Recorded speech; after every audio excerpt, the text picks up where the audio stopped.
kusoo dhawaada jaamacadda Bay Coast University. Caddan waxa ay ku taalaa qalbiga magaalada Istanbul.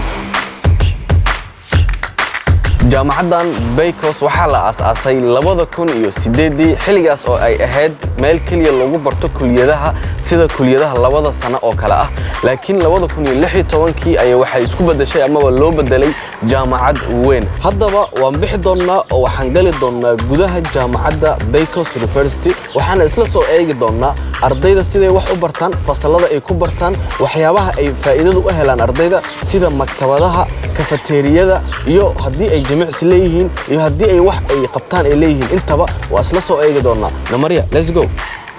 qolkan aad arkaysiin waa qolka labka ama shaybaarka ardayda computerka dhigto ay wax ku bartaan ama ay ku practiceeyaan. halkanina waa meesha ay ku bartaan ardayda cunno karinta. qolkan waxyaabaha lagu barto waxaa ka mid ah saaxiibayaal cartoon and animation, communication and design, digital game design, graphic design, interior architecture and environmental design, public relations and advertising, radio, television and also cinema. jaamacaddan Bay Coast University waxa ay jaamacadaha kale kaga fiican tahay ama ay caan ku tahay sida kulliyadda logistika ah. kulliyadaha ay hayso sidoo kale waxaa ka mid ah saaxiibayaal kulliyadda aviationka ama maamulka aeroportka. Karaacisid soonka inaa xiratid waa muhiim. qaybteeda lagu dhigto psychology-ga, clinic psychology waliba la dhahaa, qaybta lagu dhigta soo galna qolkan aad arkaysiin waxa loogu talagalay oo ay imaadaan dadka psychology-ga in laga caawiyo rabaan.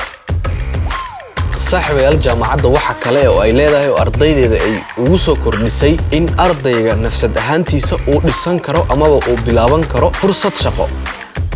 sadarkiisiin jaamacadda waxa kale oo ay leedahay saaxiibayaal maktabad ama library aad iyo aad u weyn oo ardayda intay yimaadaan waqtiga rabana wax ku akhrisan karaan, waqtina ku qaadan karaan. sidoo kale jaamacaddan waxyaabaha ay ku fiican tahay waxa ka mid ah waxa ay leedahay gym ama meel ay ardayda ku jimicsan karaan si bilaash ah.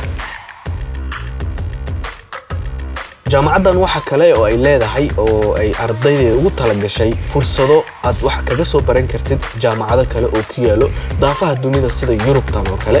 programkaasna waxa la dhahaa Erasmus program. haddii haddaba aad daneynaysid inaad Turkiga wax ka baratid khaasatan magaalada Istanbul, welibana jaamacadda Istanbul Bay Coast University oo Istanbul qalbigeeda ku taalo, waxaan idin soo dhigi doonaa hoos linkiyada. haddii aad ka soo apply gareysatid shirkadda Askuni waxaad heli doontaa 100% scholarship ah. waa 100%. almost waxa waaye lacagta kala barkeeda waa yani ciyaar ma aha.